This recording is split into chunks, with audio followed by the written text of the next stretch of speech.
percepción, pero también hay de baja, yo diría, implementación, no necesariamente ejecución. Y paso a decir por qué. Los números que nos arrojan los estudios estadísticos, INDESA y otros, pues hablan de la ejecución de los proyectos, están en similares cantidades a los de, o porcentajes correcto, los porcentajes a años de ejecución, anteriores. sí. Sin embargo, la percepción es que veníamos de un aceleramiento de la economía, una marcha bastante dinámica, si se quiere, y de repente pues hemos retenido o aminorado la marcha. Eso no significa que es negativo, 100%.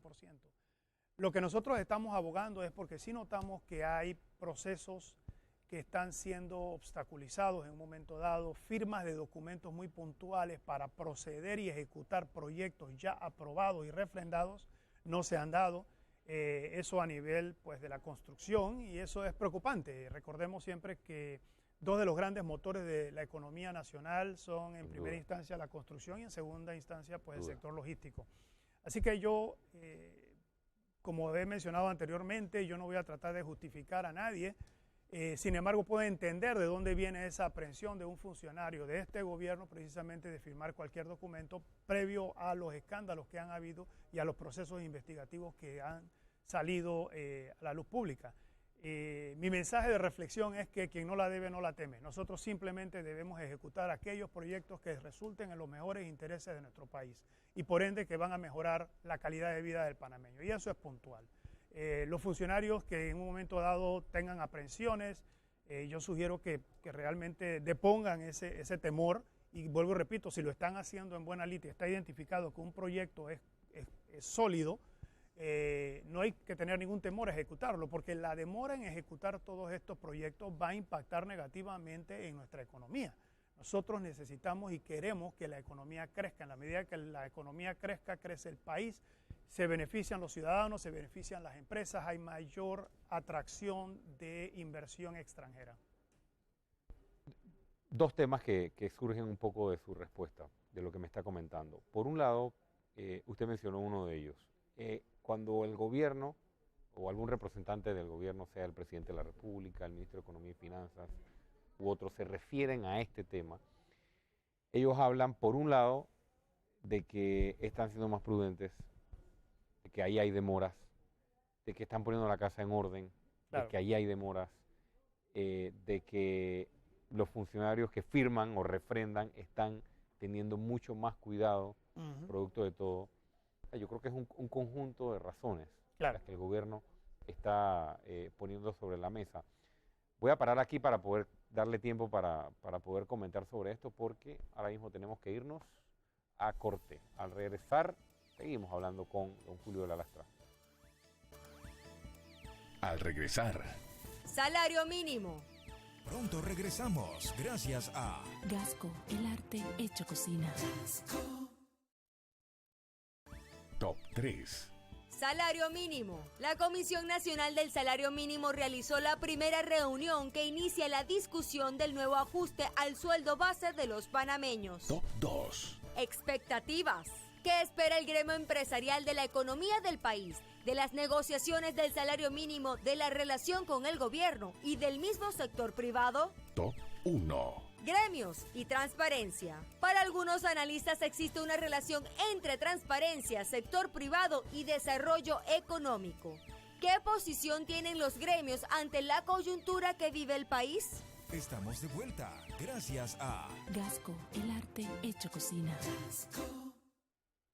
Estamos de vuelta en este bloque. No solo vamos a terminar de comentar el tema de la economía, sino también vamos a hablar de salario mínimo. Top 3. Salario mínimo. La Comisión Nacional del Salario Mínimo realizó la primera reunión que inicia la discusión del nuevo ajuste al sueldo base de los panameños. Para poder entrar al tema salario mínimo, le comentaba un poco las justificaciones que da el gobierno cuando se habla de que tal vez hay un poco más de cuidado, de que el ritmo es más lento. Me gustaría su comentario al respecto. Sí, como no. Bueno, yo le voy a ser sincero. Cada director, cada presidente, cada regente tiene su propio estilo muy particular y eso hay que respetarlo. Vamos a partir de esa premisa máxima. Lo cierto es que yo ahora, después de viejo entiendo mucho los Bueno, refranes no o los diga eso. adagios que me daba mi señora madre, y siempre me decía cuando yo estaba joven que voy despacio porque estoy deprisa o estoy apurado. Yo no entendía realmente eso, pero se dice que en juventud uno aprende mientras que en la madurez uno entiende. Y ahora entiendo el porqué de muchos temas. El acelero solamente conduce muchas veces a errores. Y yo creo que hay que tomar las cosas con calma. No calma que implique pausa, sino moción hacia adelante, pero posiblemente no a la misma velocidad. En ese sentido, nosotros lo que pedimos es realmente al gobierno la cooperación, el apoyo. Queremos ofrecer precisamente todas las consultas o todo el apoyo que podamos dar como gremio. Canal de comunicación abierto. Canales de comunicación abiertos, y eso es lo que seguiremos dialogando pues todos estos meses, ¿no? Don Julio de la Lastra, cambiamos de tema. Salario mínimo, como cada 2 años se instala la comisión y cada sector toma su esquina. Así es. Y los argumentos son repetitivos a veces, ¿no? Claro. El sector privado ya ha dicho nuevamente productividad, hay que ligar los aumentos y los ajustes a la productividad del trabajador. La Cámara de Comercio también salió con una posición muy específica hablando de la importancia de mejorar la educación, y el sector de los empleados, de los trabajadores, tomando su esquina con respecto a la necesidad no solo de hacer un aumento significativo, sino que la comisión, aparte de ajustar, sugiera aumento general de sueldos. Expectativas del sector privado. Primeramente, obviamente, este es un tema que genera muchas pasiones, y mi primera reflexión sería que nos mantengamos al margen precisamente de estas pasiones. Este proceso de negociación hay que conducirlo de una manera muy respetuosa, en muchos casos anteponiendo intereses muy personales o agendas propias o separadas o privadas. Yo creo que en la medida en que nos entendamos y llegamos a un consenso va a ser mejor. Partimos de la base de que la revisión del salario mínimo establece eso, una revisión, no necesariamente implica ni incremento ni disminución.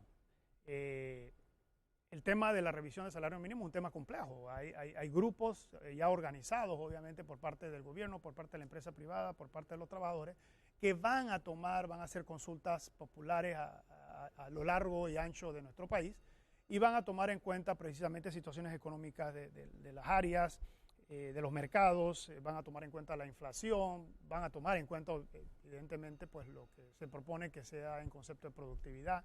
Y no hay duda que el tema que menciona de educación tiene mucho que ver realmente con esto. Hemos mantenido y seguiremos manteniendo que uno de los grandes problemas que tiene Panamá es la educación o falta de educación adecuada. Todas las pruebas PISA nos ubican por debajo de la media y por debajo de muchos otros países. Cuando hacíamos prueba PISA. Cuando hacíamos prueba de PISA, muy cierto. Así que yo creo que en esa medida nosotros tenemos que apostar fuertemente en el tema educativo, y no solamente de las competencias cognitivas o el mismo entrenamiento per se, sino en las competencias blandas. En Panamá no hay ética profesional, es muy poco vemos realmente que hay ese sentido de pertenencia del colaborador, es brincar de un trabajo a otro, a veces ni siquiera por cantidades enormes, es simplemente por el deseo de cambiar. No hay liderazgo, y todas estas competencias blandas tienen que ser inculcadas. Ahora, partimos de la base de que la educación comienza en casa, pero no se da lo que no se tiene, y si no hay en casa, entonces los sistemas educativos tienen una obligación enorme. Para cerrar este bloque, el tema que hablábamos en el bloque anterior del estado de la economía, creo que hay que ligarlo un poco con lo que se vaya a decidir, ¿no? Totalmente en esto. O sea, de acuerdo. hay que ser prudente. Claro. Con respecto a si se acuerda un aumento o un ajuste, hay que ser prudentes con los números económicos y las proyecciones económicas, porque el sector privado tiene que asumirlo y muchas veces los consumidores tienen que asumir o absorber parte de eso. Sí, no nos llamamos a engaño, esto es un efecto dominó. En la medida en que abismalmente se produzcan unos incrementos totalmente a cierto punto injustificados, en esa misma medida los empresarios podrán o no podrán seguir con sus empresas. Pierden las empresas porque tienen que cerrar, pierden los empresarios porque se quedan sin trabajo, y pierde el gobierno porque entonces no colecta impuestos de ninguna de las dos. Esto es un triángulo isósceles perfecto. Yo creo que por eso es que el llamado de nosotros a atención, no vamos ni siquiera a hablar de cifras ni nada para no entorpecer los procesos. Yo creo en la buena voluntad de los tres diferentes actores ahora mismo en el proceso y la reflexión es que lleguemos a un acuerdo consensuado, que sea justo, que sea equitativo y decente para todas las partes involucradas. No pensemos solamente en la parte del trabajador, no pensemos solamente en la parte de la empresa. Busquemos esa armonía que se requiere hoy en día y que desafortunadamente pues a veces en otros procesos se ha perdido y de repente se fuerza si se quiere la injerencia de terceros. Importante, lograr consensos a través del diálogo en este tema del salario mínimo. Nos vamos con Entérate. La actriz Anne Hathaway manifestó que la próxima ganadora del Oscar podría ser la actriz Amy Schumer por su refrescante actuación en la película Trainwreck. El comentario de Hathaway fue de forma chistosa en respuesta a una broma que Schumer realiza en la cinta a su novio Bill Hader, luego de que él recibe un premio por su trabajo en obras de caridad y esta lo compara con Anne Hathaway en una noche de los Oscars. Schumer recaudó con esta comedia en taquilla $30.2 millones y es considerada como una de las mejores en su línea cinematográfica. El famoso cantante colombiano J Balvin estrenó su más reciente tema, Ginza. Grabado en Medellín, este nuevo tema tiene un concepto de ninja propuesto por el artista y con el título del tema mezcla sus grandes amores, sus fans, su música y la moda. Al parecer, la cantante Beyoncé está siendo buscada por grandes productores de Marvel y Disney con el fin de que participe en sus películas. En su caso, Marvel desea convertir a Beyoncé en una superheroína y contar con su participación en la película de Avengers 3 luego del éxito de la Era de Ultron. Actualmente se están llevando a cabo las audiciones para los personajes de la película y Beyoncé se encuentra en conversaciones con la compañía, quienes ya le tienen algunos personajes de Marvel como opciones para su participación, de acuerdo a la publicación.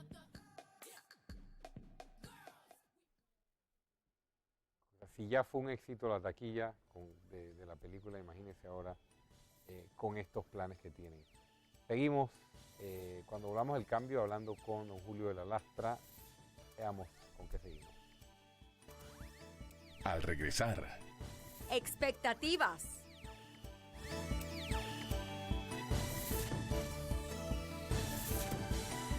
Eco 360.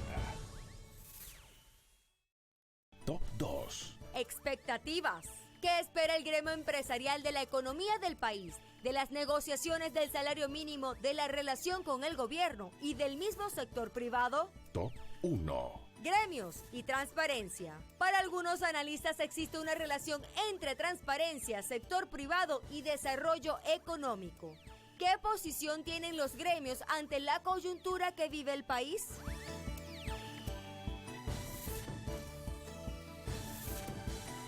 Eco 360.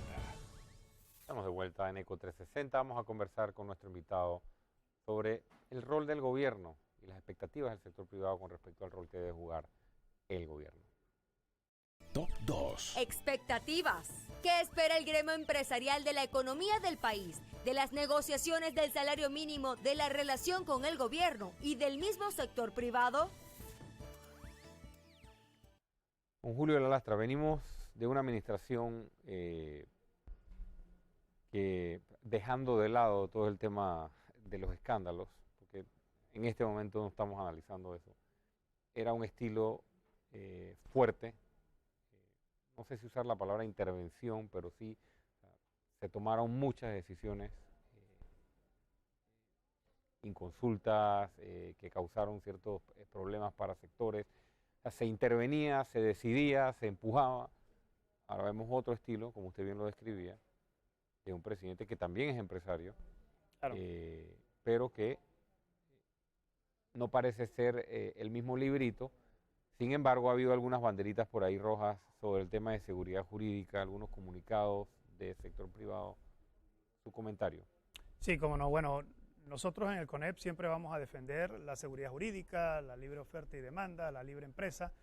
Y en ese sentido, pues a veces cuando vemos ciertos comunicados, ciertas acciones que se toman contra una empresa, como usted bien dice, pues levanta ciertas banderitas rojas y obviamente son de preocupación. Aquí no queremos ser Monday Morning Quarterback y estar diciendo, bueno, después del hecho, qué es lo que ha pasado, qué ha dejado de pasar. Lo cierto es que exhortamos siempre a este diálogo permanente con la empresa privada para que podamos llegar a conclusiones mucho más enriquecedoras. En el tema de seguridad jurídica, recordemos que es sumamente importante mantener ese principio porque eso es lo que augura la inversión extranjera en Panamá y que genera, se estima que para finales de este año pues tendremos $5.000 millones de inversión. Entonces, yo creo que es importante tener esos parámetros muy bien claros y tener precisamente un apoyo frontal de los gobiernos, ¿no? ¿Cómo está la comunicación con el gobierno? Sí, yo hallo que la comunicación es la adecuada. Hemos tenido reuniones frecuentemente con ministros. Recientemente nos reunimos precisamente con el presidente de la Asamblea, el señor De León. En semanas pasadas yo me reuní con el señor Álvaro Alemán, el ministro de la Presidencia, por invitación del ingeniero Cao Fernández de la Cámara de Comercio. Y en la reunión llegó precisamente el presidente Varela y ahí tuvimos oportunidades de compartir muchos conceptos e ideas, ¿no? Nosotros esperamos obviamente que se van a seguir dando reuniones de este tipo. Dice que quien más consulta menos se equivoca y en ese sentido pues nosotros estamos apostando a este proceso de comunicación. Queremos ser parte de todas las discusiones de proyectos, leyes, anteproyectos, etcétera, para poder nutrirlos desde su inicio, su origen, para poder decirle, bueno, mira, aquí este proyecto hace sentido por tales y tales razones, justificar objetivamente los proyectos es la meta nuestra y mantener ese diálogo permanente. Yo creo que usted ha hecho mucho énfasis en los distintos temas que hemos tratado hoy sobre el diálogo, o sea, en el tema salario mínimo. Y yo creo que una de las cosas que pasó en el periodo anterior fue que se eliminaron tal vez los espacios de diálogo, ¿no? O sea, correcto, hubo una ruptura, tal vez por el estilo, tal vez por...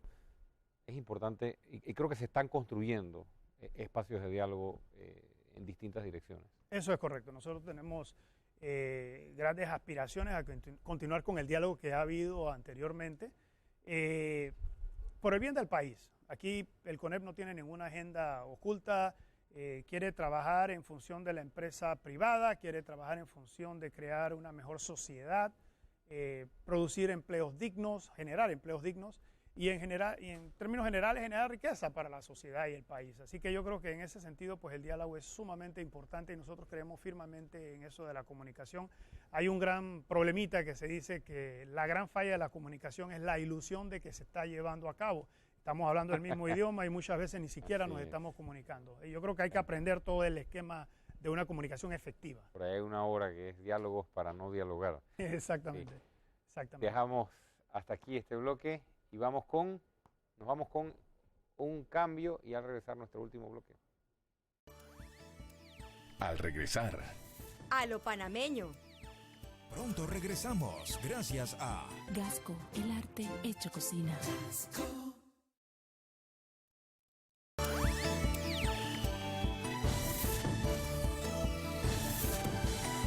Eco 360. Estamos de vuelta para nuestro último bloque. Gremios y transparencia. Nos queda poco tiempo, don Julio de la Lastra, todo lo que está pasando en materia de corrupción, las investigaciones, cada día algo nuevo, está impactando la sociedad, está impactando el sector privado. Su evaluación. Por supuesto, sí. La corrupción es un flagelo que hay que eliminar lo más posible y lo más pronto posible en Panamá. Definitivamente que han habido grandes escándalos de corrupción a lo largo de nuestra historia, sin embargo en los últimos gobiernos pues se ha visto esto exacerbado a unas proporciones fuera de control. Yo no soy ni juez, jurado, verdugo o fiscal, así ciudadano, que no puedo, soy un ciudadano común y corriente, así que no voy a ponerme a especular si al que está ahora mismo en la palestra pública siendo acusado es culpable o inocente. Eso lo determinarán las autoridades y los juzgados. Lo que sí puedo decir que actualmente hay una pérdida de millones de dólares precisamente producto de la malversación, del mal uso, de los sobrecostos. Y esto hay que cobrar conciencia de que cada dólar que un funcionario o en complicidad con una persona que se llaman empresarios, mal llamados empresarios, es un dólar